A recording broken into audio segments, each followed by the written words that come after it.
Were you there when they nailed him to the cross? Oh,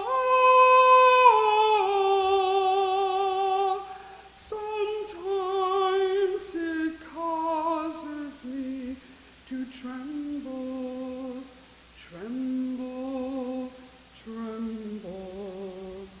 Were you there when they nailed him to the cross?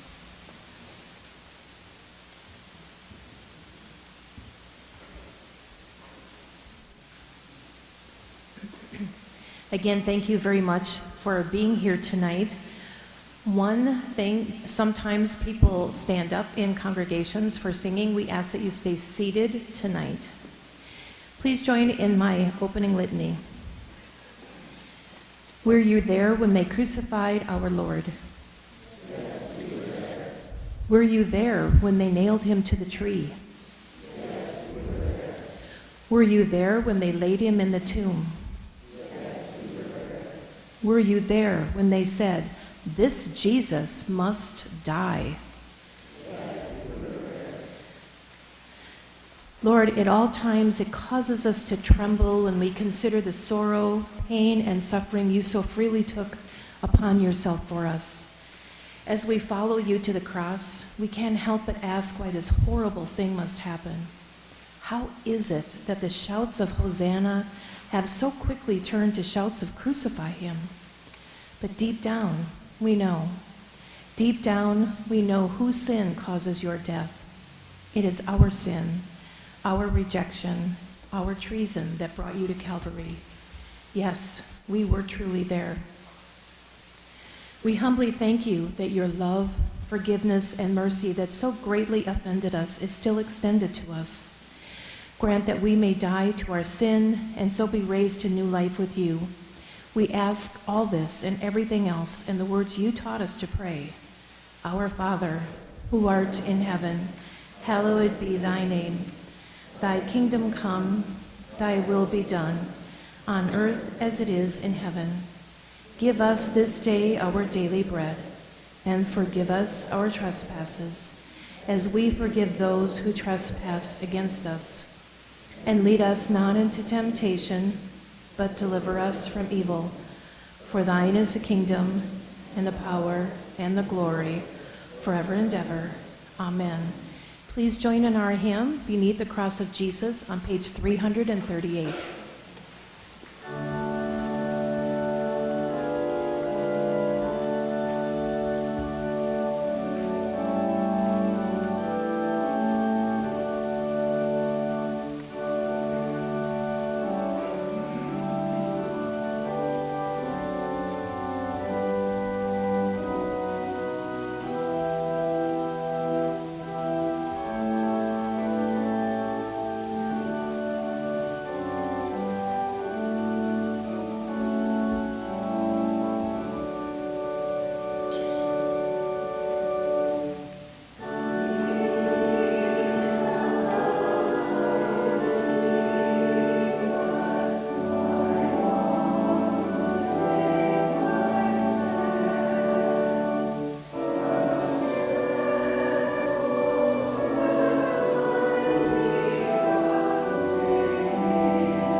He entered Jericho and was passing through it. A man was there named Zacchaeus. He was a chief tax collector and was rich. He was trying to see who Jesus was, but on account of the crowd, he could not, because he was short in stature. So he ran ahead and climbed a sycamore tree to see him, because he was going to pass that way. When Jesus came to the place, he looked up and said to him, "Zacchaeus, hurry and come down, for I must stay at your house today." So he hurried down and was happy to welcome him. All who saw it began to grumble and said, "He has gone to be the guest of one who is a sinner." Zacchaeus stood there and said to the Lord, "Look, half of my possessions, Lord, I will give to the poor. And if I have defrauded anybody of anything, I will pay back 4 times as much." Then Jesus said to him, "Today salvation has come to this house, because he too is a son of Abraham. For the Son of Man came to seek out and to save the lost."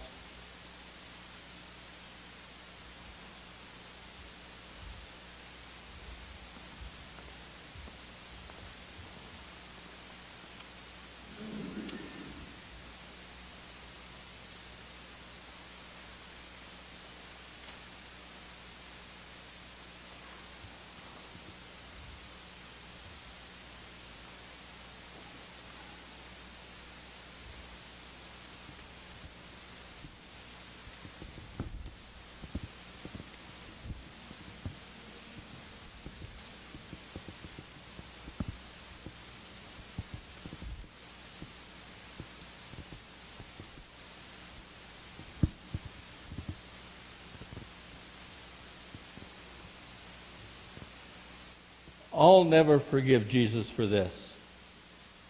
Of all the people he could have stayed with, why Zacchaeus? He was the worst possible choice.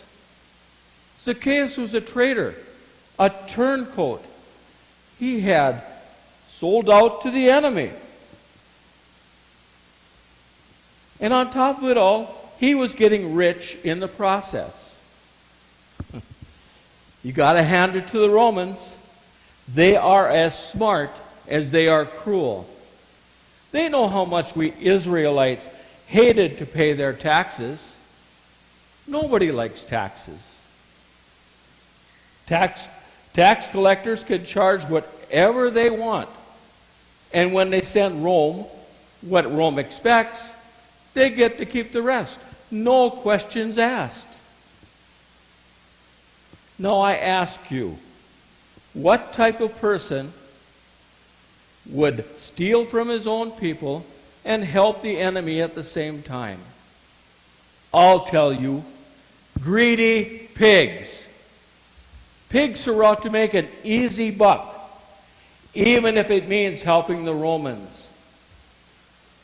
Helping the Romans and stealing from us, their own people. And that is exactly the type of person Zacchaeus is.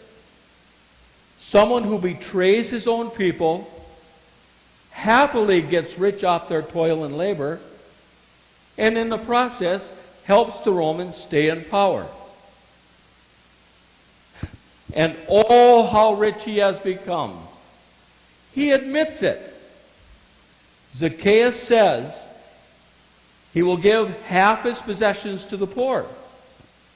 And to those he's defrauded, he will pay back 4 times more.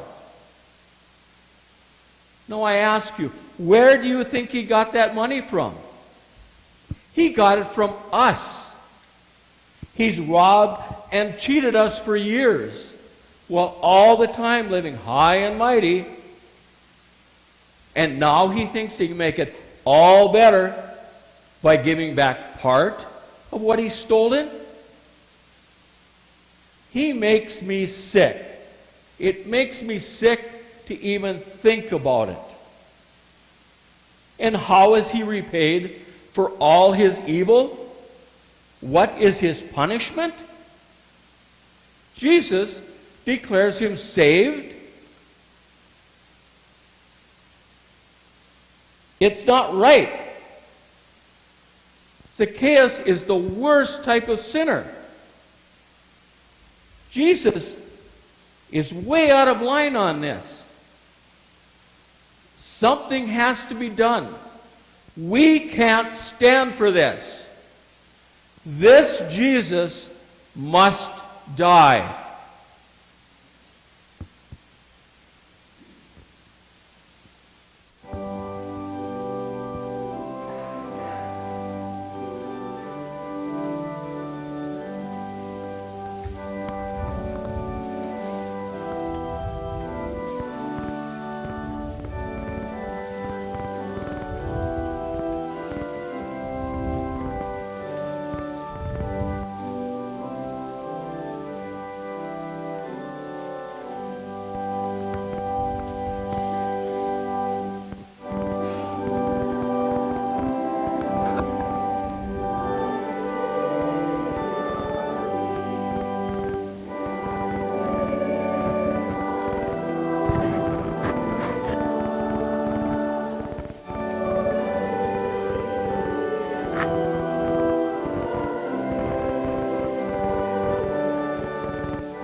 Now he was teaching in one of the synagogues on the Sabbath, and just then there appeared a woman with a spirit that had crippled her for 18 years. She was bent over and was quite unable to stand up straight. When Jesus saw her, he called her over and said, "Woman, you are set free from your ailment." When he laid his hands on her, immediately she stood up straight and began praising God. But the leader of the synagogue, indignant because Jesus had cured on the Sabbath, kept saying to the crowd, "There are 6 days on which work ought to be done. Come on those days and be cured, and not on the Sabbath." But the Lord answered him and said, "You hypocrites! Does not each of you on the Sabbath untie his ox or his donkey from the manger and lead it away to give it water? And ought not this woman, a daughter of Abraham, who Satan bound for 18 long years, be set free from this bondage on the Sabbath day?" When he said this, all his opponents were put to shame, and the entire crowd was rejoicing at all the wonderful things that he was doing.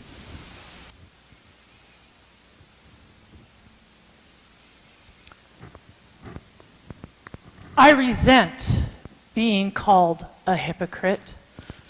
I am the leader of the synagogue. I'm not the one in the wrong. Jesus is. I know what you're asking. I know what you're thinking. All he did was heal a poor woman. What's wrong with that? It's not that he healed her. It's that he healed her on the Sabbath. Healing is considered work. Work is strictly forbidden on the Sabbath. I didn't make that law. God did. The third commandment says, Remember the Sabbath day and keep it holy. For 6 days shall you toil and do all your work. The seventh day is the Sabbath for the Lord your God, and you shall do no work. If Jesus' thinking spreads, things like this will be spreading. He is trouble. What would happen if we started ignoring the fifth commandment? Anybody? Thou shalt not kill. Society will fall to chaos. Jesus healed on the Sabbath. He can't go breaking the commandments anytime he feels like it. This may sound harsh, but it's not. The commandments give us structure and order to our lives. Instead, he forged ahead, ignoring our traditions and making a mockery of our lives. He could have waited. This woman had been ill for 18 years. If he would have waited a few hours, the Sabbath would have been done and nothing would have been wrong. Instead, he chose to heal her on the Sabbath. His thinking is dangerous. His thinking must be stopped. This Jesus must die.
But I say to you that listen, love your enemies, do good to those who hate you, bless those who curse you, pray for those who abuse you.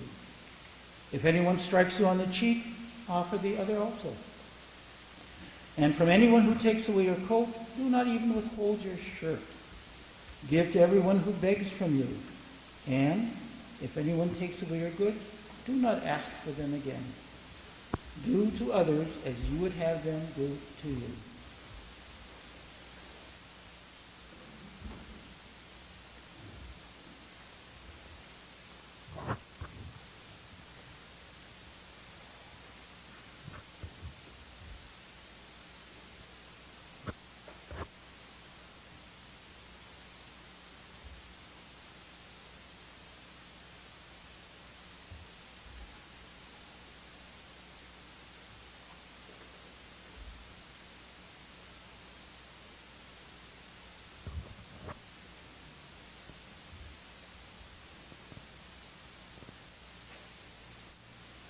Eric, what are you calling about this time?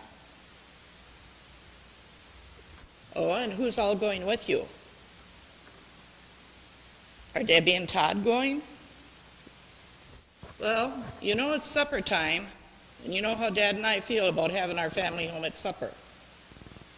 You can go this time, but don't let it happen again. Oops, I've got to go. Talk to you later when you get home. I can't believe it. My teenage son called, spouting some new philosophy that I know is bound to get him into trouble. You parents of teenagers will know what I'm talking about. They are so impressionable. Whatever new craze comes along, no matter how crazy it is, they believe it. And here we have this preacher coming out and filling their head full of new and revolutionary ideas, dangerous ideas. How dangerous? Well, his philosophy is love your enemies. Do good to those that hate you. And pray for those that abuse you. Now that's just wacky. These are the ideas my kids are coming home with. Another one of this preacher's ideas is he tells my kid, if somebody hits you, stand up and get hit the second time. If somebody steals your coat, give them your shirt as well. I just can't believe all of this stuff. It's mind-boggling. And then the next thing he tells them is give to all those that beg. Now, there's nothing worse than walking down a big city street and running into beggars. No matter how much you give them, it's not going to make any difference to them. You're just throwing your hard-earned money right out the window. And you know what? I've worked too hard for my money to do that. If I've told my kids once, I've told them 1,000 times, give sympathy to beggars, not money. But do they listen? No, they don't care what I have to tell them. They think they know it all. They'd rather listen to this preacher who says, love your enemies and give without getting back. And this preacher has a philosophy, do unto others as you would have them do unto you. Now that's crazy. This guy's got it all backwards. It should be, do unto others what they do to you. I don't have a problem giving to people that are good to me. And that's what I've taught my children. I don't want them throwing their lives away. I want them to be happy and successful. And sometimes in this world, you've got to be tough. And that means looking out for yourself, taking what's yours, and fighting for your rights. Now this ticks me off. This Jesus is filling our kids' heads full of so much mush, and we don't need that. This Jesus is dangerous. Somebody has to do something about this. We just can't stand here and let them teach our kids this. This has to be silenced. This Jesus must die.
Early in the morning he came again to the temple. All the people came to him, and he sat down and began to teach them. The scribes and the Pharisees brought a woman who had been caught in adultery. And making her stand before all of them, they said to him, "Teacher, this woman was caught in the very act of committing adultery. Now in the law, Moses commanded us to stone such a woman. Now what do you say?" They said this to test him, so that they might have some charge to bring against him. Jesus bent down and wrote with his finger on the ground. When they kept on questioning him, he straightened up and he said to them, "Let anyone among you who is without sin be the first to throw a stone at her." When they heard it, they all went away, one by one, beginning with the elders. And Jesus was left alone with a woman standing before him. Jesus straightened up and said to her, "Woman, where are they? Has no one condemned you?" She said, "No, sir." And Jesus said, "Neither do I condemn you. Go your way, and from now on, do not sin again."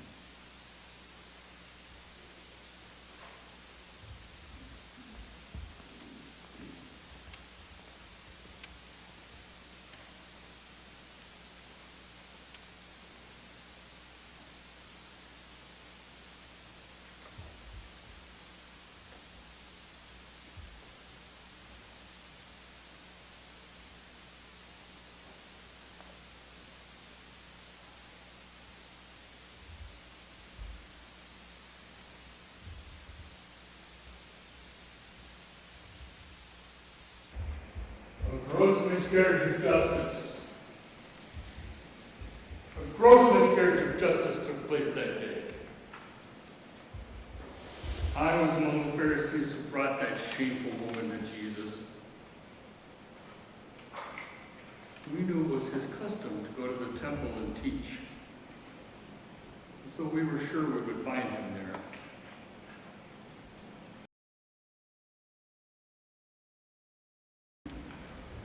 It's one thing to talk about forgiving sinners. It's another to deal with one caught in the act. Once and for all, we would make Jesus understand that sinners must pay. Now, everything was going perfectly at first.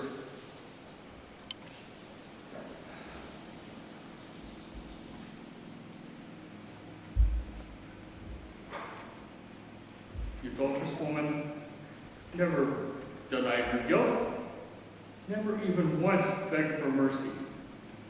Like the rest of us, she knew she was wrong. She deserved punishment. God's law must be upheld.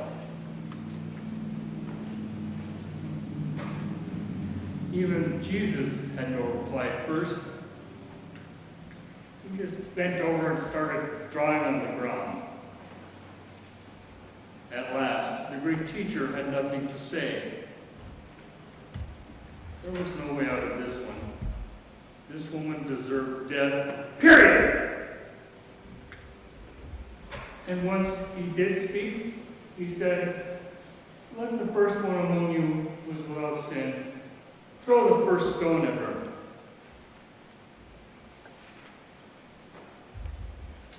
I could not believe it. We had won. He admitted she deserved death.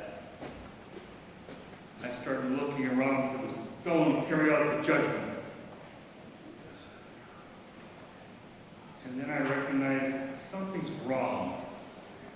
The other scribes and Pharisees looked uncomfortable. I couldn't believe my eyes. They weren't going to let this stop them, were they?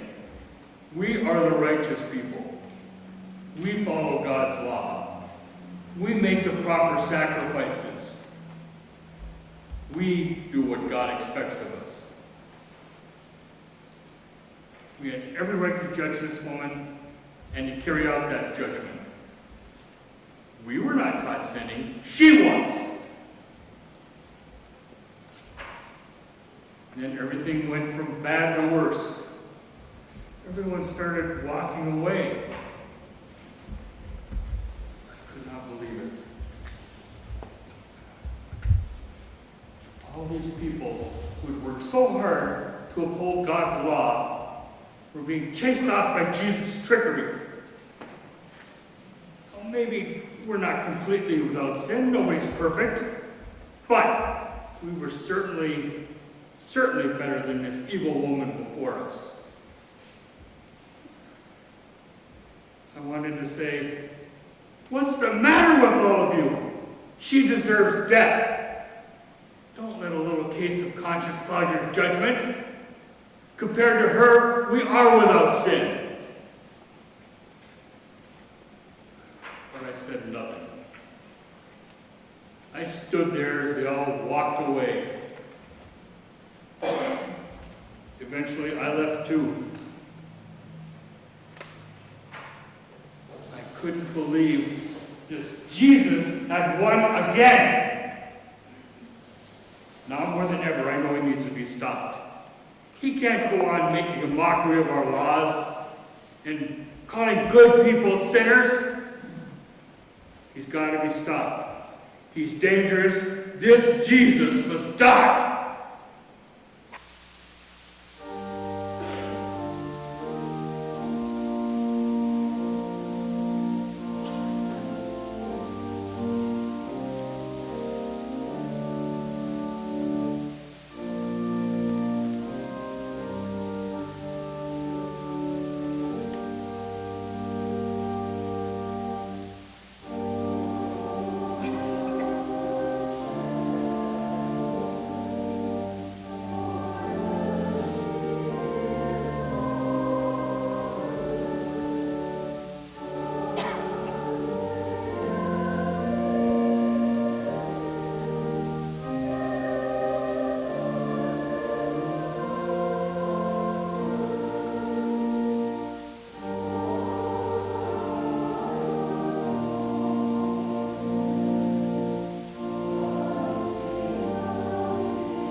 Then Jesus said, there was a man who had 2 sons.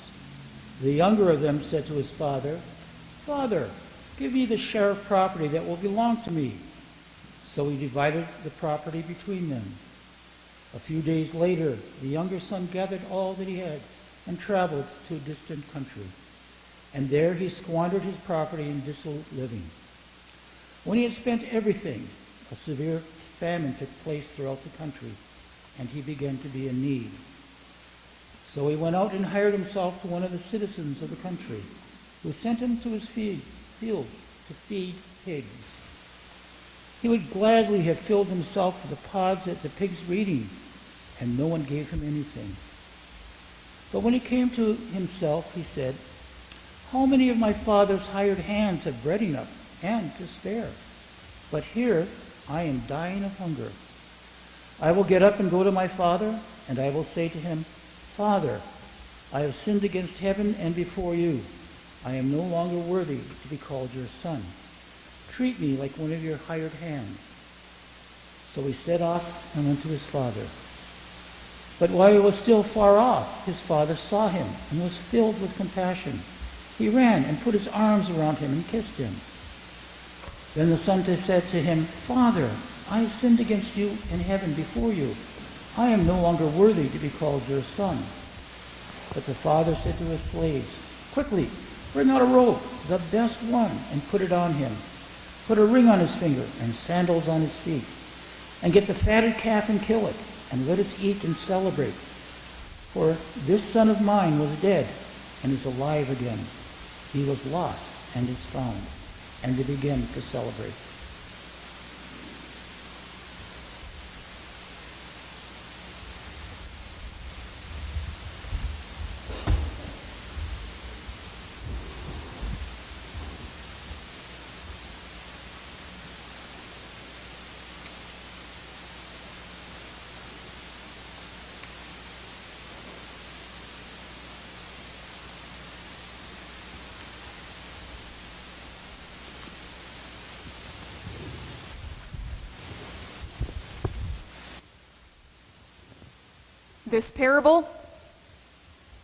This parable wrecked my life. I am serious, it wrecked my life. My father and I were there when Jesus told this parable you know as the prodigal son. It was almost as if he was talking about our family. My father has 2 children, me and my younger brother. And unfortunately, the similarities don't end there. My brother is also a wasteful, spoiled, lazy good-for-nothing. It took my father years to admit this. He'd always have an excuse as to why his little boy didn't measure up. After a while, my brother didn't even need excuses.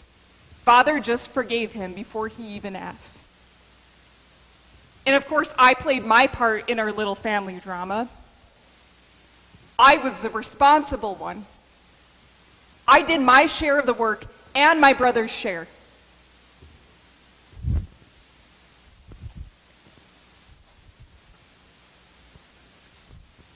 After a while, my father finally realized and came to his senses that this could no longer continue. And he kicked my brother out. We hired someone to take his place, and for the first time in years, work was getting done. Schedules were met, tonnage increased. Life was great. My father even seemed to accept the loss of his son in exchange for increased profits and efficiency. But then it happened. Jesus came along. My father and I were there the day that Jesus was teaching. He was telling stories, one about a lost sheep, the second was about a lost coin. But then he started with his third parable. There was a man who had 2 sons. And that was the beginning of the end. After the story, my father ran out with tears in his eyes, mumbling something about his poor baby. He came home late that night, half carrying my brother, who was too drunk to stand on his own, and before I could say anything, my father had announced that my brother was home to stay. That was 2 years ago.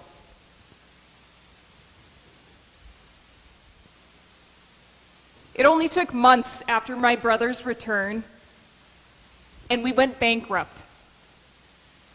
My father became sick and died because we couldn't afford a doctor. My brother left shortly after that. I haven't seen him since. And me? Now I work for minimum wage in someone else's shop. All because of Jesus and that parable. You know, I don't even think my father truly understood what Jesus was trying to get at in that story. He was talking about how God treats sinners, not how fathers should treat their sons. It makes me angry every time I think about it. Can you imagine if God truly forgave sinners like that? What was Jesus thinking? How could he say such things? Someone needs to do something about him. This Jesus is dangerous. This Jesus must die.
They took Jesus to the high priest, and all the chief priests, the elders, and the scribes were assembled. Peter had followed him at a distance, right into the courtyard of the high priest, and he was sitting with the guards, warming himself at the fire. Now the chief priests and the whole council were looking for testimony against Jesus to put him to death, but they found none.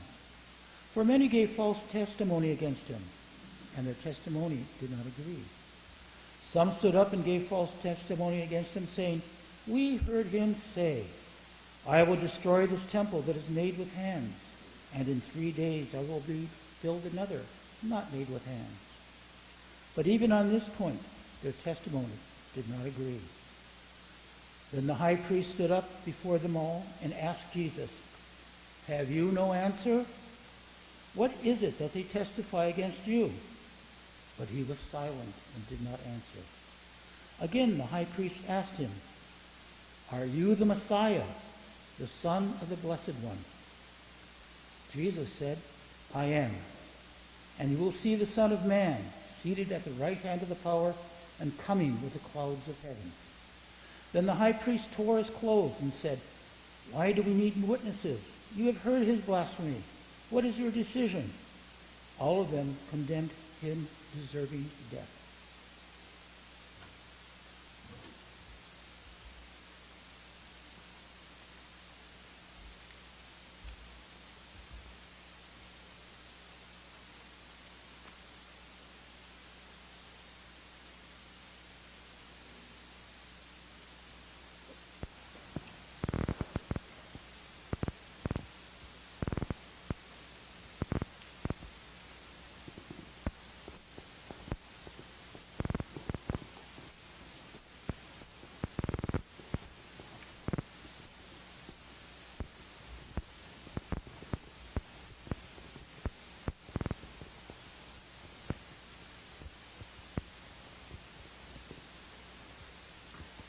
For a moment there, I thought our case against this Jesus might not hold up.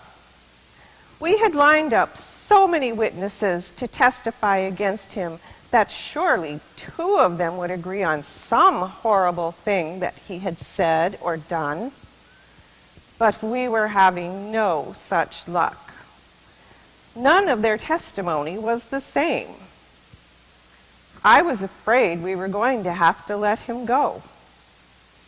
I knew Pilate would not have him executed if we couldn't pin something solid on him and back it up with at least 2 witnesses.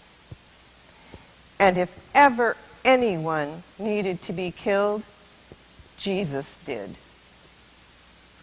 I had been hearing for months about all the trouble he was causing, stirring up the crowds, arguing with the religious authorities, even claiming to be the Messiah.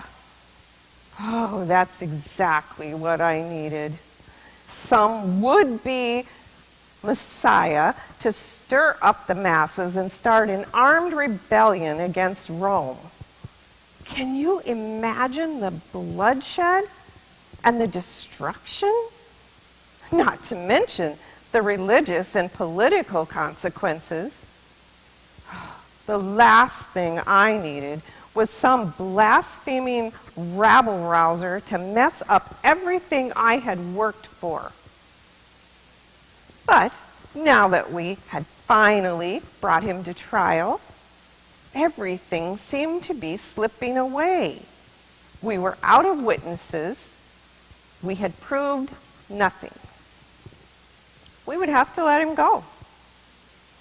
I knew I had one more chance, and I knew it was a long shot. But what other choice did I have? So I asked him straight out, "Are you the Messiah, the Son of the Blessed One?"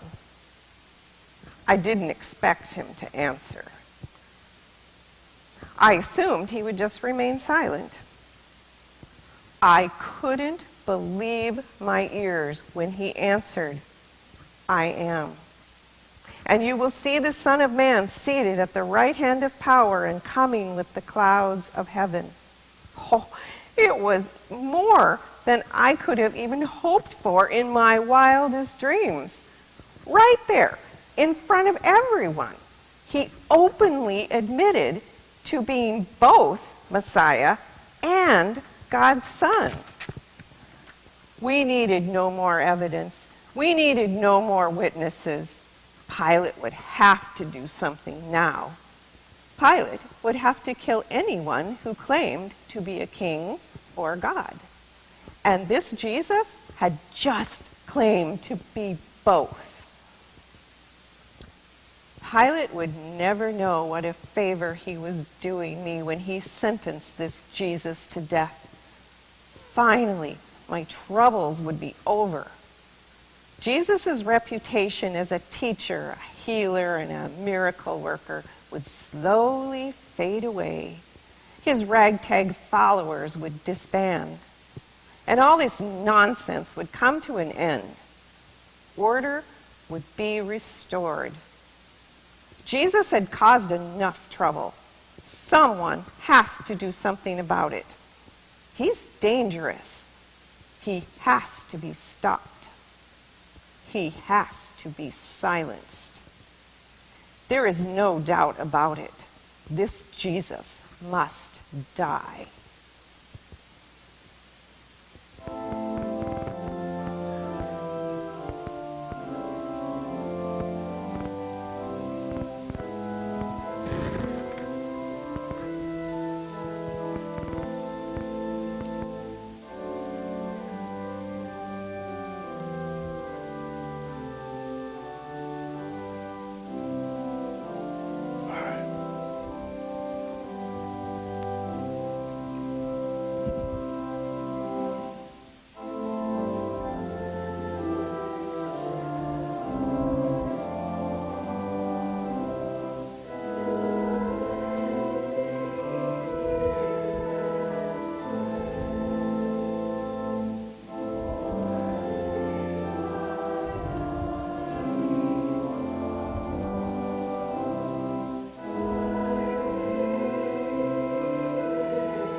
Two others also, who were criminals, were led away to be put to death with him.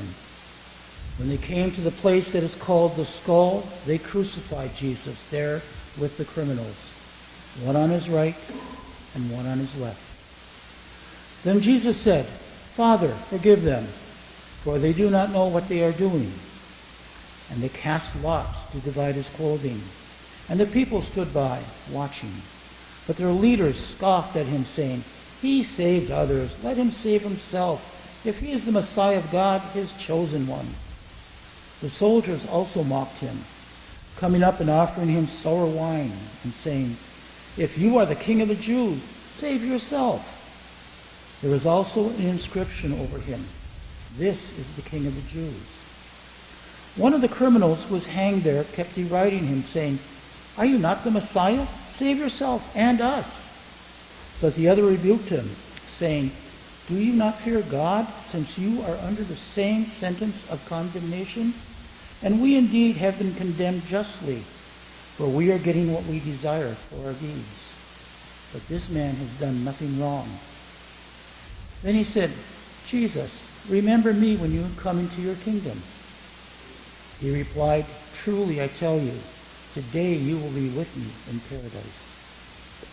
It was now about noon, and darkness came over the whole land until 3 in the afternoon.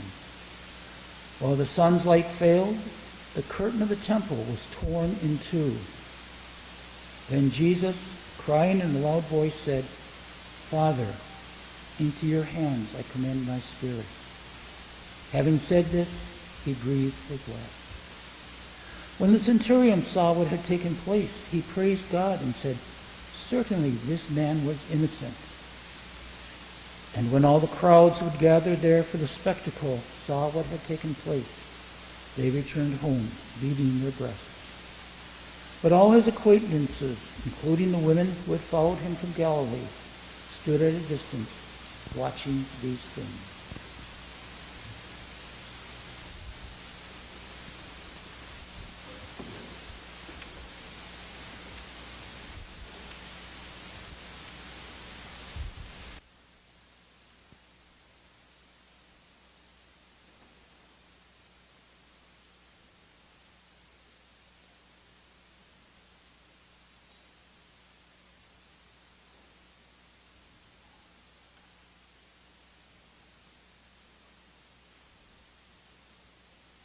Can you believe this guy?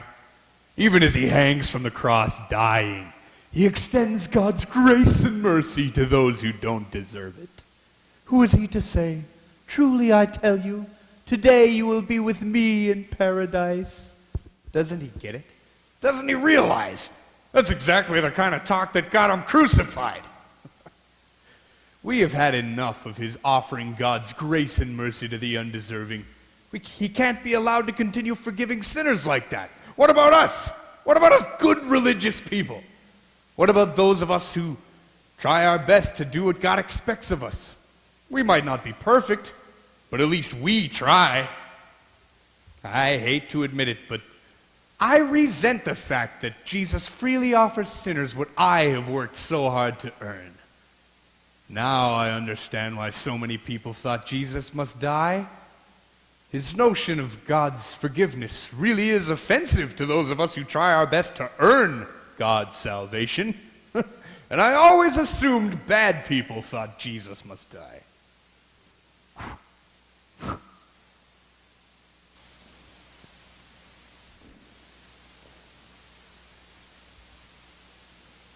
All of a sudden, that other thing Jesus said from the cross makes sense.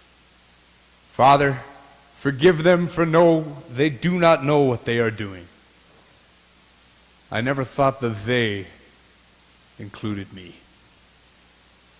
It makes you wonder if we're as good as we think we are.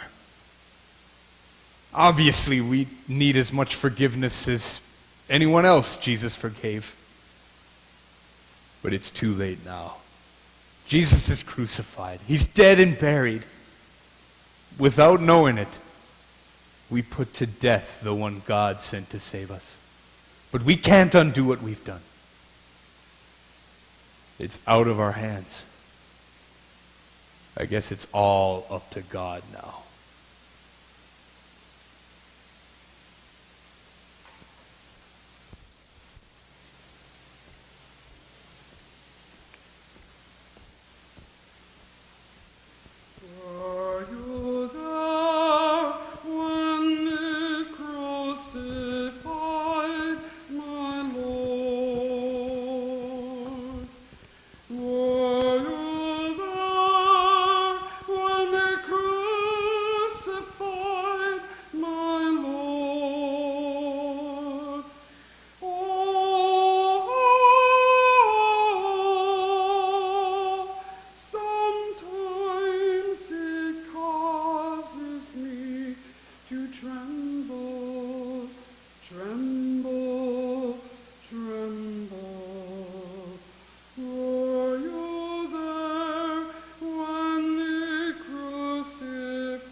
Whoa.